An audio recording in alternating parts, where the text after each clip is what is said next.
Hello, welcome to Henry Willer's Movie Reviews, where I take a look at films I've never seen before, others likely will have done. This year is the 40th anniversary of the first Rambo film, First Blood, which was around when my friend Terry was alive and kicking. Yep. So, I've never seen this. I've never seen anything in the Rambo franchise. In fact, I've never actually seen any of Sylvester Stallone's IPs. I've not watched any of the Rocky films either. Yeah, I know. Or like The Expendables or, whatever the fuck. So, I don't really know what I'm expecting going into this particularly. But I'm going in, feeling open-minded. Also, this is supposedly generally considered like quite a good action film. Yeah, it's not... But the rest of them are just very much inferior to It's not a Rambo movie, basically. Well, it's not got the title Rambo and in film. Even then, like all the Rambo movies have got very specific things. Yeah. It's Rambo killing loads of people. This is not that. Okay. Because my frame of reference with Rambo is the film The Son of Rambo. Oh. Which is... if you've not seen it, check it out. It's a really lovely family film where a group of kids try to make a Rambo spin-off. I still need to see that. Yeah, you should. It's good fun. Especially for Marvel fans out there, Will Poulter. Yeah. That was his first movie and he's now in the MCU, so... I'm alright, Lee Carter. I'm alright, Lee Carter! Eminently quotable. But anyway, we'll get to it and let you know what we think of it right now. So, see you all in a bit. So there you go. You got me at my peak. So what did you think? It held up. There's some bits that didn't, but as a movie, it held up really well. Like the end song. Yeah. And it hurts when they tear your dreams apart. What the fuck Some was of that? the score, like nowadays, if you had like a chase in the forest, it'd probably be quite quiet and muted. But there you've got like trumpets, like horns kind of playing and stuff. Very 80s. But still, it was alright. It reminded me, in that regard, it reminded me of the end of Manhunter, where you just all of a sudden have this song. Oh! And it's like really cheesy. I mean, it's quite catchy. That might have been ironic or something. That one. Whereas this one was like supposed to be atmospheric and the noise of the gunshots was like very like 70s, 80s. Wow. Old fashioned. The kind of pew pew. Yeah. Like choo, like whatever. But anyways, so apart from those kind of age things, as a movie, I think it holds well. The action's good. Yeah, I agree with that. And it's well made. It's it really holds everything together really well. So yeah, I thought it would be, as you said, like this is not a Rambo film. Yeah. Like that's kind of what I was expecting. Just a guy who is chasing after people who've annoyed him or whatever. I don't know what I was expecting, but I didn't expect there to be like two key bits of social commentary. Like on the one hand, you have just complete disregard of the livelihood of ex-soldiers. There's just no support system for them whatsoever, and they're just thrown into the world. It's like, there you go, just deal with it yourself. And how they're treated by the military in general, really. They're just disposable. But also you have the whole like PTSD thing, which is quite clear with just how a lot of these former soldiers are treated. But on the other hand, you have the all cops are bastards ethos running through it, which I thought was really interesting. There were elements of this that really intrigued me, just how quick to arrest him that they were. I mean, he wasn't even doing anything. no, but this is very true to life in the Yes, States. it is. Like that's why when I go to the States, I'm always petrified. Yeah. Especially in small towns, because you have someone might no get pulled idea over. It's like, what are you doing here? what the hell are you So going to get literally, arrested he was for? walking along the road, and he's like, "Yeah, I think you should leave." Like giving it, and then he takes him in the cop car, drives off, and he's like, "Here, you can get out here." And then he walks back in the opposite direction back into town. He's like, "Oh, hold on, buddy." And then he gives him like, "Oh, I'm going to bust you for vagrancy or whatever." It's like, he's literally just walking around town. But I mean, in places like that, it's all very conservative. They got elected in the thing that, you know, we're not going to let any like weirdos. The problem is, obviously, he didn't realize who he was dealing with. So then when things escalate, don't judge a book by its cover. They're not ready for it, and they kind of get sucked in. I also loved how it displayed the incompetency of the police force. And really, you know, there's been a lot of discussion in recent years to like defund the police and things like that. And this is just like a brilliant advertisement for that. Because they are they've got so many resources and they are utter shit at what they do. It's ridiculous. This happens in real life. That thing where they're in the forest and they've all got these rifles or whatever, and then they just start shooting like trigger happy, and then they hear a shot back and they're like, Jesus, he's got a gun. You have guns! What the fuck are you talking about? Oh my God. I mean, they rarely get shot back at or whatever. It really reminded me of whenever any of those police officers, when they're talking about how they basically shot to death a black man, and they say, I was fearful of my life or something like that. Just shut the fuck up. But that's the conditioning, is the fact, especially like in the 80s, a lot of policemen were being shot by gangs and all that kind of stuff. Not here. No.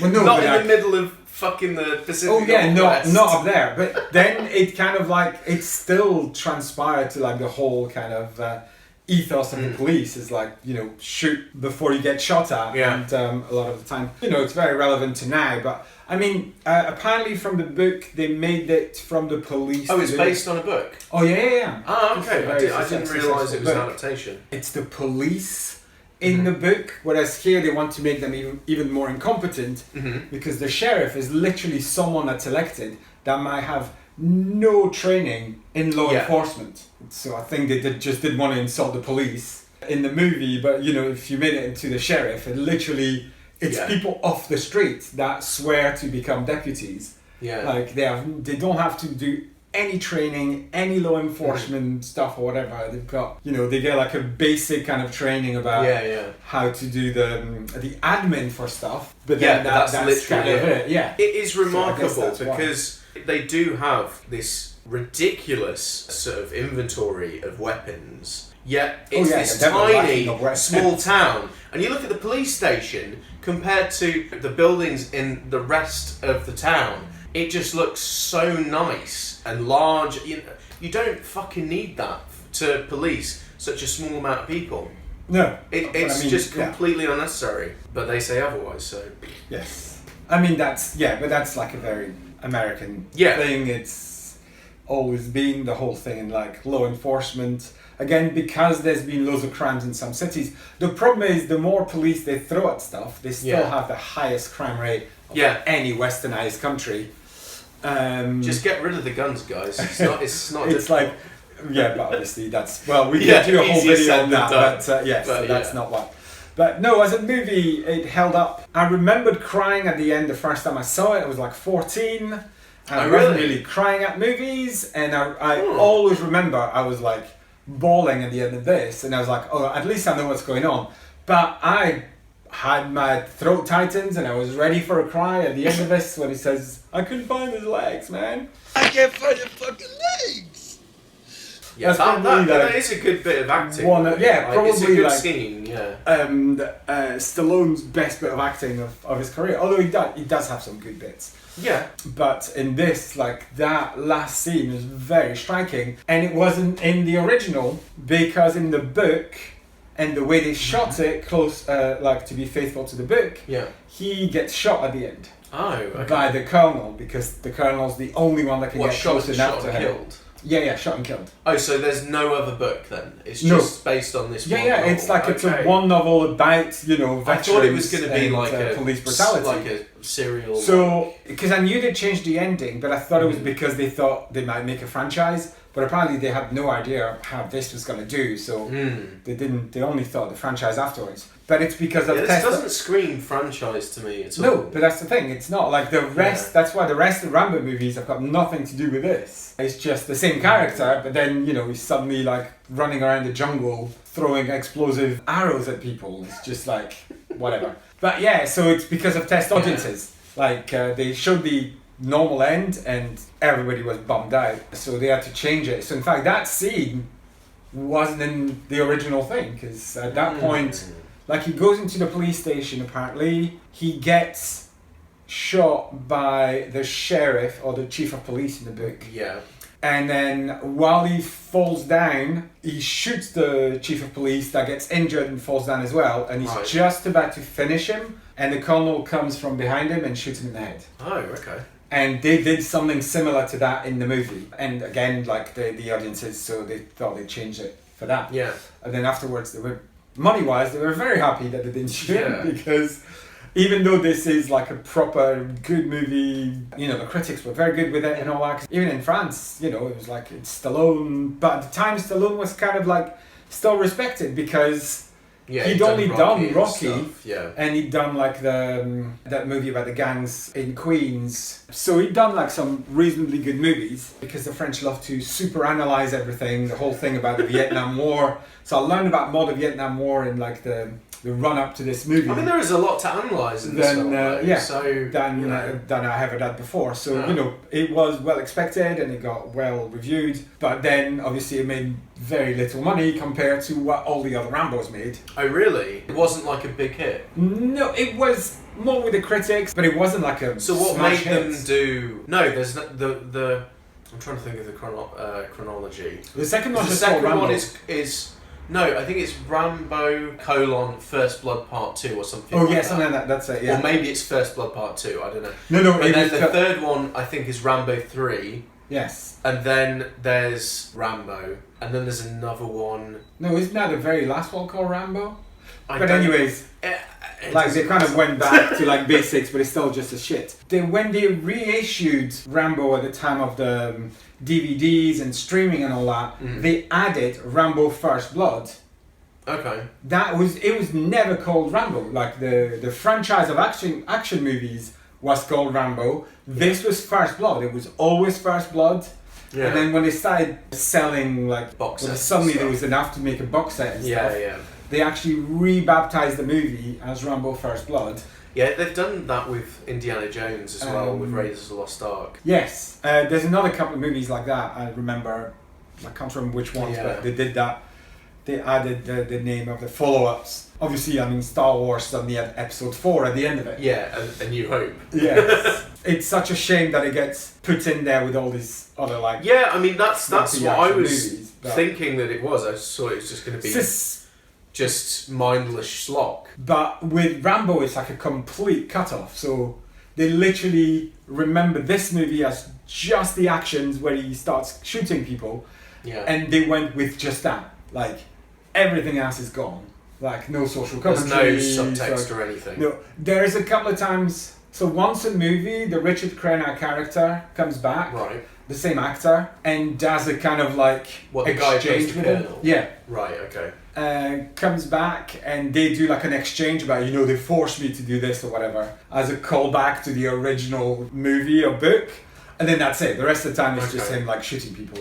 Because the premise in the second movie is that he's in jail and the colonel comes back and says, "Oh, we have a special mission for you. You're the only one that can do it." And they send him into the jungle to free some prisoners that have They'll been there take some since time the off his Vietnam War. sentence or something. Yeah, but then okay. eventually he never goes back to jail and keeps doing mission after mission, movie after movie.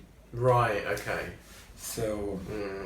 Yeah, that doesn't yeah. sound like my thing really, but... No, it's not worth watching. I think I saw two because, I was 14 when I saw this and this was amazing. So this has got like all the tropes that we see now, they're the first time. That's the first time we saw, someone sewing themselves really? up. So all the stuff from Schwarzenegger's movie, from Predator and all that, Yeah. they already modeled on had this. been done Okay. in this. It's not modeled, but it kind of like suddenly people realized they could show other stuff, you know, the Yeah. grit of like the soldier. Whereas before that, you just had the soldier shooting people and then that was it. All that stuff is really good. Like all the kind of stunts struggle. in it are So great. as a 14-year-old kid, I was just like, wow, he's so cool. I mean, in France or in Europe, you can buy those, but that knife, that Rambo knife, is Venus bestseller knife.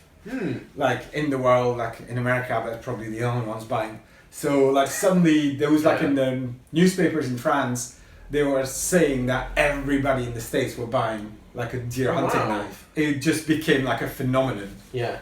And I'm sure if you type Rambo knife on eBay right now, they will have a replica of it. It might not be a real one, obviously, because you can't do that in Europe. But yeah, no, so it was like very, very iconic. The knife was amazing. It had like a compass in it. Took the needle and thread out. So, That's you know, handy. it's an iconic knife. It does everything. We were kind of, as a 14-year-old, you were kind of incensed about the fact that, you know, they treated him so badly and all Yeah, that. didn't do nothing. And again, because they explained on TV what was going on with the Vietnam War.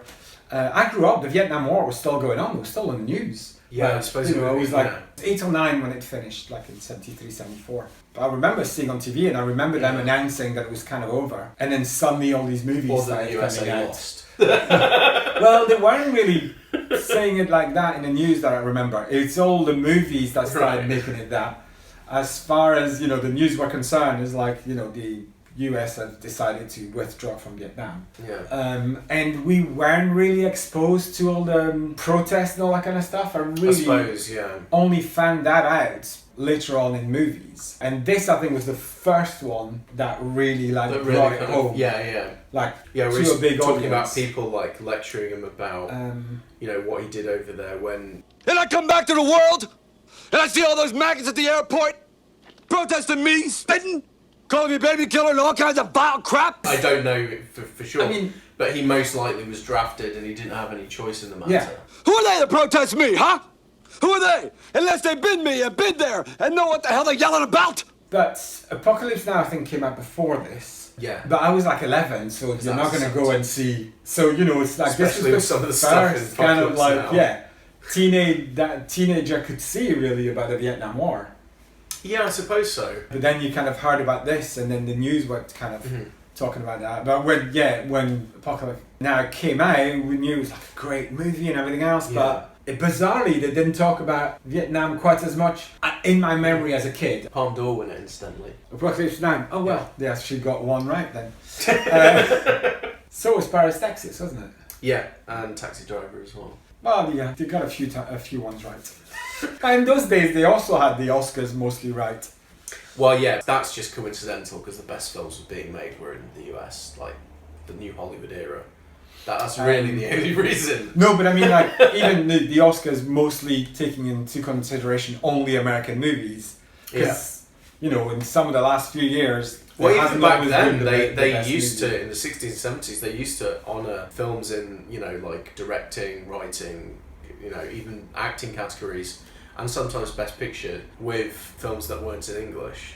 Right. It wasn't There wasn't a separate completely- category, yeah. Yeah, because I think Lena Wertmüller was nominated for Best Director for Seven Beauties, I think.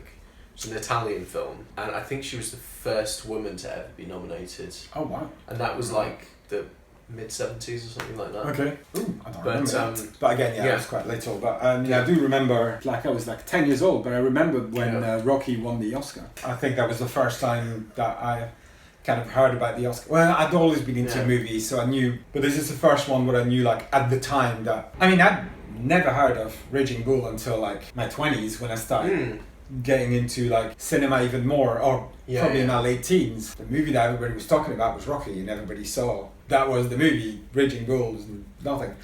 Taxi Driver, yes. Yeah. But Raging Bull was too obscure. It was like, you know, it's an I art guess, movie yeah, kind of yeah. stuff. It's in black and white. And, Yeah, I don't remember seeing it in like the big cinemas and stuff.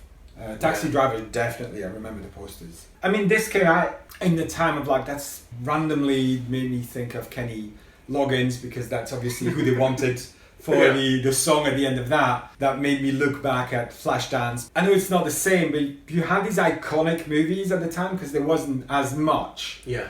So, you know, that year it was like this and another couple, and then the year before it was Flashdance, and Footloose came out later. A lot of Kenny Loggins in Footloose. Yeah. And in Flashdance. Well, only one And song. Top Gun. And Top Gun. Top Gun was later, obviously, but... Yeah, that was 87, I think. Yeah, Flashdance was before this, that's why I kind of looked. But you had, like, these iconic movies that, you know, it wasn't just a movie came out and then that was it. You kind of, like, went to the other ones. Because in each year you had, like, you know, 3 or 4 big movies, and then they were talked about all year round. It's like, I remember Flashdance was just, like, everywhere for like a year. It was like the big thing. It took me a while to watch it because like, oh, it's got to be girly. So I watched it when I got into girly movies and I loved it. But I didn't watch it at the time. Although I saw Grease like 7 times when it came out. Right. Because that was the thing that people were doing. Yeah. You went to see it as many times as possible. So I just like every week I would go. And then find like other people to go with. I don't think I actually realized that Grease, I was very confused with the fact that, so they're supposed to be at high school and then you kind of forget because they're so old. So They anyways, look like they're in their 30s. but this is just to tell you how iconic each movie was each year. Yeah. And Rambo in his year was very much like that. It's all obviously practical effects and stuff, but it still works really well. Some of the stunts, It like looks, falling through the tree, through the helicopter, that bit that, you know, you referenced, you were like, oh, fucking hell. Like, with the truck goes through all the cars. Oh yeah, that and then it, you know, goes over and lands on its wheels, and it's like, and it just carries on driving. Somebody had And you're, to do that. you're like, somebody had to do that. And it worked. Yeah, it looks good. So, I mean, you I know, don't know how many they actually overturned, or maybe it worked the first time and they just kept it. you'd hope so, because that would be a lot of clear up. Yeah, because that like it ruined like 4 cars while doing it. So, but yeah, it held up quite well. I mean, some of the dialogue is very 80s. Yeah. You son of a gun! I don't know which side you're on, Troutman. I still think you came out here just to cover your ass. Yeah, that whole Son of a thing. bitch or whatever. But all these iconic phrases. I didn't come here to rescue Rambo from you. I came here to rescue you from him. That I remember all these. There were a lot of them were in the trailer. Are you telling me that 200 men against your boy is a no-win situation for us? You send that many, don't forget one thing. What? A good supply of body bags. It is funny because obviously he didn't do anything wrong, and so you're like, well, you know, you did kind of make him go through all of that. You did provoke him and push him, and then you know he says those immortal lines. They drew first blood. Yes. Which, you know, he's not lying. And by the way, he only kills one person, and he doesn't kill him directly. The guy from the helicopter is the only one that dies. Really? Yeah. He spares everyone else? Yeah. He injures and everything else. Okay, so, well, yeah, you can go to prison for injuring someone or whatever, or property damage. I know Seppos love to talk about fucking property damage as if it's, you know, in some way equal to human life. But you have that and just things being destroyed. But the fact of the matter is, he was just essentially defending himself. Yeah. Although as soon as you shoot towards someone, it's attempted murder. Yeah, but they shot And that's first. quite big. Oh no, fair enough. But you know, they can get him. I think he was in when he gets him in the second one. He's like in prison for life or something. That seems a bit extreme. Yeah. Although he was shooting at police officers. So. Yeah. So that's in some state. Yeah. We all know that their lives are more valuable than civilians. So for doing literally fucking nothing, but yeah. Well, it was kind of a successful book, and you know, it gave legitimacy. It was more of a pulpy kind of book as well. Yeah. It was a bestseller, but it wasn't going to be in the Library of Congress. But it's not Huck Finn.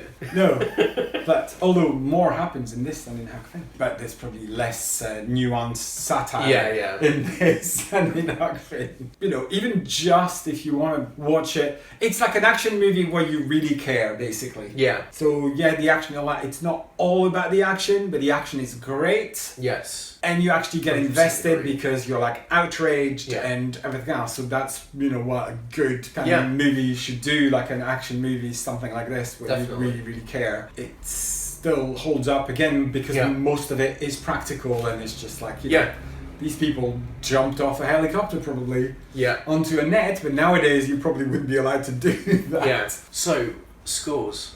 7.5. Again, we don't score the same. Like, for me, like something like For me, this is an 8. Oh wow! Yeah. I really enjoyed it. Yeah. Oh no, I really enjoyed it. But again, because of you know, what I give to an 8 to, I feel bad you giving don't a give 7 to 10s and this. stuff. No, I don't really. Yeah, so- rarely. There's only yeah. 1 or 2 movies in my whole life I've given a 10 to. Yeah. So 8 is like already stuff like Apocalypse Now or stuff like that. Oh wow. Okay. So, you know, I feel bad giving an 8 to. Yeah. Very high standards. So like a good action movie like Top Gun, the new Top Gun, all these things, they're all 7s, and that's like a compliment for me. Because they're movies that are not made to be like that great. Some of them sometimes transcends, like Rocky's probably an 8 because it is really a good movie. But this one is still, it's better than a cheesy action movie, but it's still kind of the action movie sense with a bit more of a heart. So yeah, 7.5 if we can. Yeah, 8 for me. So there we go. Really enjoyed it. But yeah, so if you haven't seen it, definitely worth watching. Forget all the other Rambos. This is a different movie. Yeah, just put them out of your mind. Well, those were our thoughts on Fuck's sake. Those were our thoughts on First Blood. Not to be confused with Rambo First Blood Part 2, or Rambo 3 Rambling or 4. On Again, or whatever. Yes. Yeah, so let us know what you thought of it in the comments. Also, don't forget to like, share and subscribe. You can follow both of us, respectively, on Letterboxd if you want. Yeah, see you all very soon, and take care. Bye. Oh, we're doing the intro together. Yeah. Oh, I thought you were gonna. No. Sorry. You can do lots of like facial expressions and disapprovals and